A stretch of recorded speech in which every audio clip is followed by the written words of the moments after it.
মিথিলাকে নিয়ে অনেক ঝামেলা হয়েছে। সম্পর্কের মধ্যে তৃতীয় ব্যক্তি যখন ঢুকে যায় তখন সম্পর্কটা আর মধুর থাকে না। হিরো আলমের সাথে আমার অনেক ঝামেলা হয়েছে, যেটা আপনারা জানেন না, যেটা দেশবাসী জানে না। আপনারা জানেন কিছুদিন আগে দেশবাসী তো সবাই জানে যে সবাই বলতেছে যে বউ বদল বউ বদল। বিষয়টা হচ্ছে আমি ওনার ওয়াইফকে নিয়ে ভিডিও বানাই, উনি আমার ওয়াইফকে নিয়ে ভিডিও বানায়। সো ওনারা যখন মিলে গেছে তখন হিরো আলমের উচিত ছিল আমার, দেখেন একটা বিষয় আমি শেয়ার করি, আপনারা হয়তো মনের খবর জানেন না, এটা আমি আপনাদের সবার কাছে আজকে বলবো। হ্যাঁ, আমার ফেসবুক পেজ হারাইছি আমি, ঠিক আছে। তারপরে কি একটা মেয়ের নাটক করে সে তাকে রাখে হয়তো বা টাকা পয়সা দিচ্ছে, সে আমাকে এখানে বাড়ি মারছে।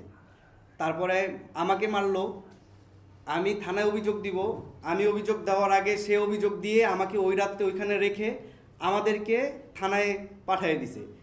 এটা আমাদের সাথে অন্যায় হয়েছে। সেও একজন বাংলাদেশের নাগরিক, আমিও একজন বাংলাদেশের নাগরিক। তো সেই ক্ষেত্রে এটা আপনাদের কাছে প্রশ্ন ছুড়ে দিলাম যে এটা কি তার উচিত হয়েছে। তারপরে আমি আসলাম, তারপরে আমি দেখছেন যে আমার মাথা ফাটা, এটা নিয়ে আমি একটা লাইভ করছি। তো তারপরে আলম আমাকে মেসেজ দিছে, তোর আল্লাহর দোহাই লাগে তুই আমার বউয়ের সাথে মিশিস না। আমার খুব খারাপ লাগছে। আমি তখন বুঝতে পারলাম যে আলম ওকে ভালোবাসে। তখন আমি রিয়ামণিকে বললাম, রিয়ামণি, যদি কেউ আপনাকে ভালোবেসে থাকে সেটা হচ্ছে আলম, আর পাগলামি এইগুলো করতেছে সে আপনাকে ভালোবেসে করতেছে। রিয়ামণি আমাকে বললো যে তোমার যেই ক্ষতিগুলো করলো তুমি কিভাবে নিবা। পরে আমি বললাম কোনো সমস্যা নেই, স্যাক্রিফাইস না করলে হচ্ছে আপনাদের সংসারটা টিকবে না। এখন আমি জিদের বসে আমি চাইলে আপনি যেহেতু কট করছে, আমি ওই দিনই আমি আপনাকে বিয়ে করতে পারতাম, আমি কিন্তু সেটা করি নাই। সেকেন্ডবারের মতো কিন্তু আলম আমাকে এই যে কট একটা নাটকে ফাঁসাই দিল। আর কক্সবাজারের যে বিষয়টা আপনি বললেন, কমিটমেন্ট ছিল যে ও আমার বউয়ের সাথে ভিডিও করবে না, যদিও ও আমার এখন বউ নাই, ও আমার এক্স ওয়াইফ। এখন উনিও কিন্তু আলমের বউ নাই, উনিও কিন্তু আলমকে ডিভোর্স দিছে। কবে দিছে? ওটা হচ্ছে 7 তারিখে দিছে। জি জি, পেপার। কক্সবাজার গিয়েছিলেন কবে?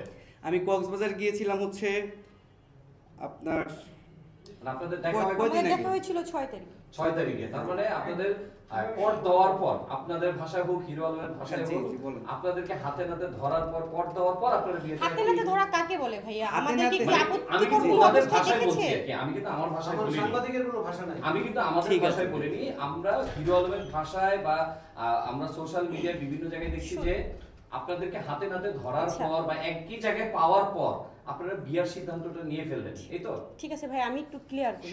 বিগত দিনে হিরো আলম কিন্তু আমার সম্মানের রাখে নাই। সে তার ওয়াইফ থাকা অবস্থায় কিন্তু আমার গোষ্ঠী শুদ্ধ সে মানে নাড়ায় তুলছে। সে এটা রিয়েলাইজ করেনি যে আমার ওয়াইফ, সে তার সম্মান মানে আমার সম্মান। ওকে ফাইন, বুঝলাম, আমি যদি খারাপ হই সে আমাকে তালাক দিয়ে দিত, কিন্তু সে সেটা করেনি। সে কিন্তু আমাকে তালাক দেয়নি, ঘোষণা দিয়েও তালাক দেয়নি, কিন্তু আমার বংশ শুদ্ধা সে উল্টায় ফেলছে। আচ্ছা, দোষ করলে আমি করেছিলাম, কিন্তু সে আমার ফ্যামিলি নিয়ে কি বাজে কথা বলার কোনো রাইট রাখে না। তারপরও আমার বড় বোন, আমার ফ্যামিলি সবাইকে নিয়ে সে বিগত দিনে অনেক বাজে কথা বলছে। এখন কথা হচ্ছে যে স্বামী স্ত্রীর বনিবনত নাই হতে পারে। এখানে কি এই প্রথম বাংলাদেশে কি প্রথম হিরো আলম রিয়ামনির বিচ্ছেদ হচ্ছে? নো, ঘরে ঘরে বিচ্ছেদ হচ্ছে। বনিবনত হয় না বিদায় বিচ্ছেদ হয়। তাই বলে বিচ্ছেদ হবে বলে কি আমরা কি একে অপরের নামে বদনাম করব?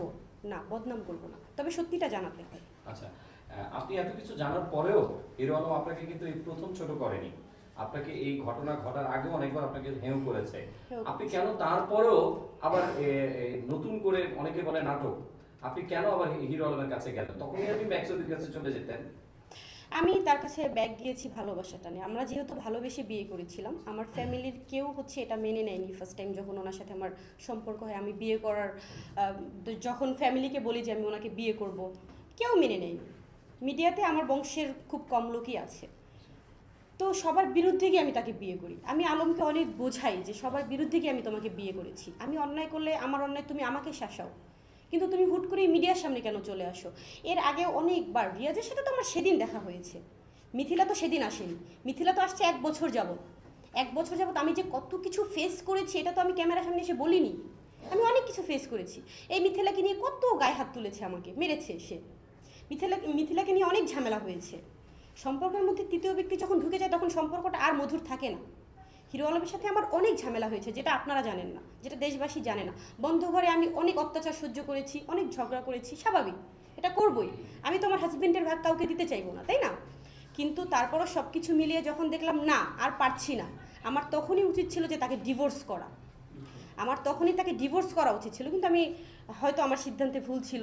তাকে ডিভোর্স না করে আমি রিয়াজের সাথে কাজে চলে গিয়েছিলাম, আমার হয়তো ভুল ছিল।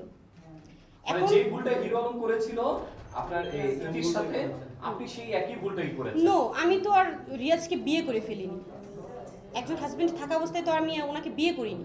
হিরো আলম তো ইতিকে বিয়ে করেনি, হিরো আলম কাজ করেছিল। না, ইতির প্রশ্ন আসছে কেন? এখানে তো মিথিলাকে নিয়ে কথা বলছি। আচ্ছা, ইতি তো পরে মিথিলা আসছে। প্রসঙ্গটা যখন আসে, আপনি এই মিথিলার সাথে সাইলেন্ট প্লিজ, আপনি এই মিথিলার সাথে ঐক্য হয়ে আপনি সোশ্যাল মিডিয়াতে সংবাদ সম্মেলন করেছেন, মিথিলাকে আপনি বোন বানিয়েছেন, তখন আপনি হিরো আলমের বিপক্ষে কথা বলেছেন। আবার সেই মিথিলার ব্যাপারে আজকে আপনি বলছেন, মানে একটা মানুষের কত রূপ হতে পারে? না না, এটা ভুল ধারণা আপনাদের। আমি তখনও বলেছিলাম মিথিলার সাথে তার পরকীয়া ছিল, এখনও বলছি মিথিলার সাথে তার পরকীয়া ছিল। মিথিলাকে যখন আমি আপনাদের সামনে এনেছিলাম, কি বলেছিলাম তখন? কি বলে পরিচয় করাই দিয়েছিলাম? বলি নাই যে ওনার সাথে পরকীয়া? আমি তো বলেছিলাম। তাহলে রূপের কি? আমি তো রূপ বদলাইনি। আর তাছাড়া এই মিথিলা নামের মেয়েটাকে আমিই কিন্তু মিডিয়ার সামনে আনিনি।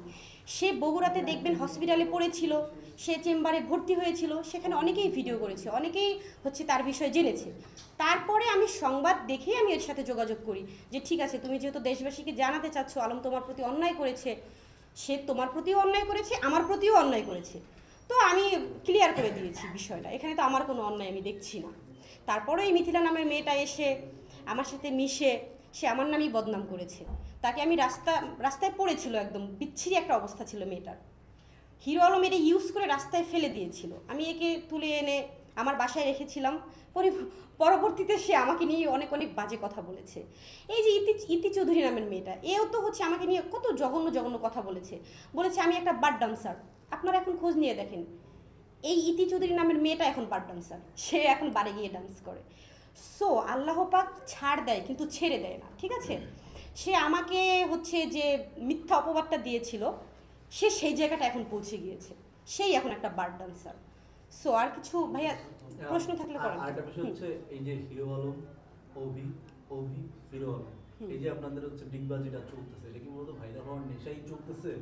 আপনি হোক, হিরো আলম হোক, আপনি কিন্তু হিরো আলম থেকে যখন ছুটে যাচ্ছিলেন তখন কিন্তু আপনার জনপ্রিয়তা হ্রাস পাচ্ছিল। তারপরে আপনাদের মধ্যে আবার একটা ক্ল্যাশ তৈরি হচ্ছে, আবার হিরো আলম, আরিয়া মনি, অভি, এই যে ট্রায়াঙ্গেল একটা গল্প চলছে। অনেকেই বলছে যে ফেসবুকে ঢোকা যায় না আপনাদের এই ট্রায়াঙ্গেল গল্পের জ্বালা। আসলে পার্সোনাল জিনিসটা কখন মানুষের সামনে আনতে হয়? যখন আর পারছি না। তাছাড়া ফার্স্ট টাইম থেকে দেখবেন এই সংবাদ সম্মেলন আসলে হিরো আলমই শুরু করে। যখন সে বিভিন্ন কথা বলে, যখন সে বিভিন্ন মিথ্যা কথা বলে, তখন আমার বাধ্য হয়ে ক্যামেরার সামনে আসতে হয়, এসে দেশবাসীকে জানাতে হয়, ঠিক আছে? তো এখন দেশবাসীকে তো বিরক্ত করার কোনো ইচ্ছাই নেই, কিন্তু পরিস্থিতির শিকার হয়ে ক্যামেরার সামনে আসতে হচ্ছে, কথা বলতে হচ্ছে। আচ্ছা।